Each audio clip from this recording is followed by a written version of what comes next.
तो दोस्तों नमस्कार, मैं हूं अनिल और रेसलिंग सुपर धमाल में आपका स्वागत है। तो दोस्तों आपको बता दें कि WWE दिग्गज पॉल हेमन को रेसलिंग जगत का जीनियस कहना गलत नहीं होगा। उन्हें इस बिजनेस की अच्छे से परख है और इसी वजह से रोमन रेंस, ब्रॉक लेसनर और सीएम पंक जैसे कई बड़े सुपरस्टार्स की सफलता में पॉल हेमन का भी हाथ है। पॉल हेमन मौजूदा समय में रोमन रेंस के वाइसमैन है, लेकिन वो हाल ही में असली ट्राइबल चीफ के साथ नहीं बल्कि एक मौजूदा चैंपियन के साथ काम कर रही हैं। तो दोस्तों वो जो है चैंपियन मौजूदा कौन है और पॉल हेमन कहां जाने वाले हैं, क्या रोमन रेंस के साथ वो बिट्रेल भी करने वाले हैं, सारी चीजों के बारे में बात करेंगे आज के इस वीडियो में। और अगर आप चैनल पर नए हैं, चैनल को सब्सक्राइब करने के बाद ऑल पर क्लिक करें क्योंकि ये फ्री है और यहाँ आपको हर प्रकार की रेसलिंग जगत से जुड़ी हुई तमाम जानकारी मिलती है दोस्तों, और मिलती रहेंगी। साथ ही साथ हम बात करेंगे कि रेसलमेनिया 41 में अब नहीं हो सकता है सोलो सिकोआ वर्सेस जेकब फाटू मुकाबला, उसके बारे में भी तो बात करते हैं। सबसे पहले यहाँ पर ब्रॉन ब्रेकर की। जी हाँ दोस्तों, तो हॉलीवुड रिपोर्टर को ट्रिपल एच ने हाल ही में एक इंटरव्यू दिया। इस बीच WWE के क्रिएटिव हेड ने नेटफ्लिक्स पर शिफ्ट होने और 2K25 के बारे में बात की। इस बीच उन्होंने शॉकिंग खुलासा किया है कि पॉल हेमन अभी पर्दे के पीछे मौजूदा आईसी चैंपियन ब्रॉन ब्रेकर के साथ समय बिता रही हैं। पॉल हेमन द्वारा ब्रॉन ब्रेकर को तैयार किया जा रहा है। उन्होंने कहा वो काफी जवान हैं, वो काफी एथलेटिक हैं और अच्छे व्यक्ति हैं। मैंने पॉल हेमन को ब्रेकर के साथ समय बिताने दिया है ताकि वो अपने प्रोमो और कैरेक्टर को बेहतर कर पाएं। इससे उन्हें एक दिशा में ले जा सकेंगे। पॉल हेमन बाद में मुझसे और राइटर से बात करते हैं। वो बताते हैं कि चीजों को किस दिशा में लेकर जाना चाहते हैं। वो बताते हैं कि स्टार के साथ हमें क्या करना चाहिए। तो दोस्तों मुझे तो यहाँ से साफ दिखाई दे रहा है कि पॉल हेमन जो है आगे जाकर के यहाँ पर ब्रॉन ब्रेकर के साथ काम करने वाले हैं। और वहीं आपको बता दें कि 2023 में भी एक मौके पर पॉल हेमन और ब्रॉन ब्रेकर साथ आए थे। उस समय पॉल हेमन स्पेशल अपीयरेंस देकर ब्रॉन के रिंग कॉर्नर में नजर आए थे। ब्रॉन ब्रेकर भले ही वो मुकाबला नहीं जीत पाए, लेकिन फैंस को उनकी पार्टनरशिप पसंद आई। यहाँ से ही दोस्तों मुझे संकेत मिल गए थे कि पॉल हेमन और ब्रॉन ब्रेकर आगे जाकर के साथ में काम कर सकते हैं। और अगर रोमन से पॉल हेमन अलग होते हैं तो जरूर ब्रेकर उनके अगले क्लाइंट हो सकते हैं। मैंने तो आपको बता दिया था पहले ही कि कुछ ना कुछ चीजें यहाँ पर देखने को मिलेगी। सीएम पंक के साथ भी अगर वो जाते हैं तो वो पहले ही काम कर चुके हैं सीएम पंक के साथ, तो अगर ये चीजें दोस्तों होती है तो वो काउंट किया जाएगा। वो काउंट नए में नहीं काउंट होगा, वो काउंट होगा कि अब सीएम पंक के साथ उन्होंने पहले भी काम किया है, तो अगर वो सीएम पंक को ज्वाइन करेंगे तो वो कोई नया क्लाइंट नहीं होगा। ब्रॉन ब्रेकर एक नए क्लाइंट होंगे और मुझे लगता है कि रोमन रेंस के बाद मुझे लगता है कि और सीएम पंक के बाद भी ब्रॉन ब्रेकर को ही चुन सकते हैं यहाँ पर पॉल हेमन। दोस्तों वहीं आपको बता दें कि रोमन रेंस ने रॉयल रंबल मैच में हिस्सा लिया था और इसके बाद से वो चोटिल होने के कारण एक्शन से दूर थे और इसी के चलते उनके वाइसमैन भी टीवी से गायब थे। रॉ के आखिरी एपिसोड में रोमन रेंस ने वापसी करी और सेथ रॉलिंस पर हमला किया। पॉल हेमन उसी वक्त सीएम पंक के साथ थे। वो भी बहुत समय के बाद टीवी पर नजर आए हैं और रोमन ने उसके बाद में पंक पर भी अटैक कर दिया है। तो यहाँ से मामला साफ दिखाई दे रहा है कि सीएम पंक के साथ वो जुड़ सकते हैं, लेकिन सीएम पंक और रोमन रेंस के बाद अगले क्लाइंट उनके हो सकते हैं ब्रॉन ब्रेकर। क्या है आपकी राय? अपनी राय कमेंट बॉक्स में जरूर दें। अब हम बात करेंगे अगली स्टोरी की तरफ जो जुड़ी है रेसलमेनिया 41 की तरफ। दोस्तों आपको बता दें कि रेसलमेनिया 41 अब धीरे धीरे नजदीक आ रहा है। ट्रिपल एच और उनकी टीम लगातार अच्छे सरप्राइज दे रही है। कुछ बड़े मुकाबले भी बुक हो गए हैं। आने वाले हफ्तों में और भी बड़े मुकाबले जोड़े जाएंगे। कंपनी ने पिछले महीने संकेत दिए थे कि मेगा इवेंट में सोलो सिकोआ और जेकब फाटो का मुकाबला हो सकता है। दोनों के बीच मनमुटाव भी कराया गया। हालांकि अब सिचुएशन कुछ अलग हो गई है।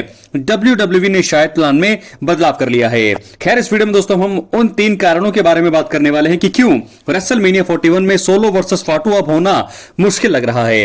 इसलिए वीडियो के अंत तक बने रहें और चैनल पर नए हैं सब्सक्राइब करने के बाद ऑल पर क्लिक जरूर करें। दोस्तों पहला कारण तो यह है कि WWE ने स्मैकडाउन के लेटेस्ट एपिसोड में सोलो सिकोआ और जेकब फाटू की स्टोरी ही पलट दी है। जी हां, आपको बता दें स्मैकडाउन के लेटेस्ट एपिसोड में ब्रॉन स्ट्रोमैन और सोलो सिकोआ के बीच तगड़ा मुकाबला हुआ। मुकाबले में टामा टोंगा ने दखल दिया जिस कारण DQ से स्ट्रोमैन की जीत हुई। इसके बाद कंपनी ने पूरा फोकस ब्रॉन स्ट्रोमैन और जेकब फाटू के ऊपर कर दिया।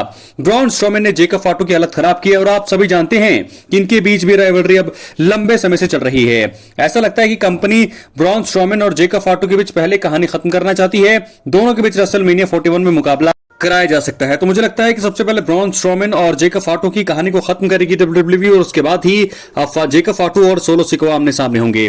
बात करेंगे हम दूसरे कारण की रेसलमेनिया 41 में इस साल होने वाले हैं बहुत ही बड़े मुकाबले, इसलिए इस मुकाबले को शायद जो है इस बारे में आगे विचार किया जाएगा। जी हां दोस्तों, रेसलमेनिया 41 के लिए 4 बड़े चैंपियनशिप मुकाबलों का ऐलान कर दिया गया है। John Cena, Cody Rhodes, Gunther, Jey Uso, Tiffany Stratton और शार्लेट फ्लेयर जैसे सुपरस्टार अपना जलवा दिखाएंगे। बहुत जल्द रोमन रेंस, सेथ रॉलिंस और सीएम पंक के बीच भी ट्रिपल थ्रेट मुकाबले की घोषणा शायद कर दी जाएगी और इतने बड़े मुकाबलों के बीच में सोलो सिकोआ और जेकब फाटो के मैच को बहुत ही कम हाइप मिल पाएगी। डब्ल्यूडब्ल्यूई ने शायद इस वजह से अपना प्लान बदल दिया है। सोलो और जेकब फाटो दोनों दोस्तों अब कंपनी के टॉप स्टार बन चुके हैं। इनके लिए अगर बढ़िया योजना नहीं बनाई गई तो फिर आगे जाकर नुकसान हो सकता है। तो ऐसे में मुझे लगता है कि इस प्लान को शायद ड्रॉप कर दिया गया है। दोस्तों अब हम बात करेंगे तीसरे और आखिरी कारण की डब्ल्यूडब्ल्यूई में सोलो सिकोआ और जेकब फाटो मैच का बिल्डअप अभी तक कुछ खास ही नहीं रहा है। जी हाँ, यह सबसे बड़ा कारण हो सकता है क्योंकि सोलो सिकोआ और जेकब फाटो के बीच अब तक कई चीजें अधूरी हैं। बिल्डअप के नाम पर ज्यादा कुछ नहीं हुआ है। ऐसे में इतनी जल्दी अगर मुकाबला करा भी दिया गया तो फिर कोई फायदा होने नहीं वाला है। ब्लड लाइन की स्टोरी पिछले कुछ सालों से लाइमलाइट में रही है। कंपनी ने हर कदम सोच समझ कर रखा है। सोलो सिकोआ और जेकब फाटो का मुकाबला भी अच्छे अंदाज में ही कराना चाहिए। अगर रेसलमेनिया 41 में यह मुकाबला होता है तो शायद फैंस का उत्साह बिल्कुल भी नहीं रहेगा क्योंकि सबकी नजरें होंगी Cody Rhodes versus John Cena, सबकी नजरें होंगी रोमन रेंस और सीएम पंक और सेथ रॉलिंस के मुकाबले की, सबकी नजरें होंगी रॉक के ऊपर, सबकी नजरें होंगी और अदर सुपरस्टार्स के ऊपर।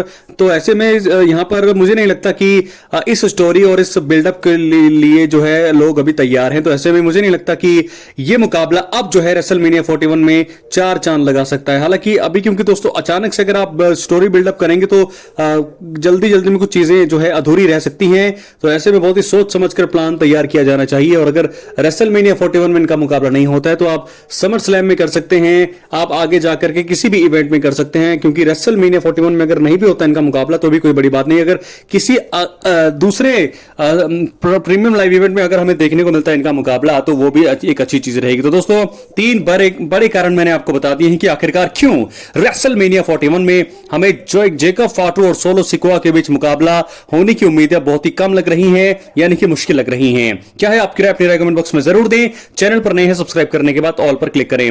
तो ऐसे में दोस्तों सबसे पहले जो स्टोरी मैंने आपको बताई कि रोमन रेंस के वाइजमैन पॉल हेमन इस समय ब्रॉन ब्रेकर के साथ समय बिता रहे हैं और ये बात भी कंफर्म है, आप मान के चलिए कि डब्ल्यूडब्ल्यूई इस समय ब्रॉन ब्रेकर को तैयार कर रही है क्योंकि आपको पता है कि जॉन सीना डब्ल्यूडब्ल्यूई का फेस रहे, अब रोमन रेंस हैं, कोडी रोड्स भी अब धीरे धीरे अपने आप को बिल्डअप कर रही हैं। तो ऐसे में जब ये सारे लोग जो है चले जाएंगे तो उसके बाद क्या भविष्य रहेगा डब्ल्यूडब्ल्यूई का।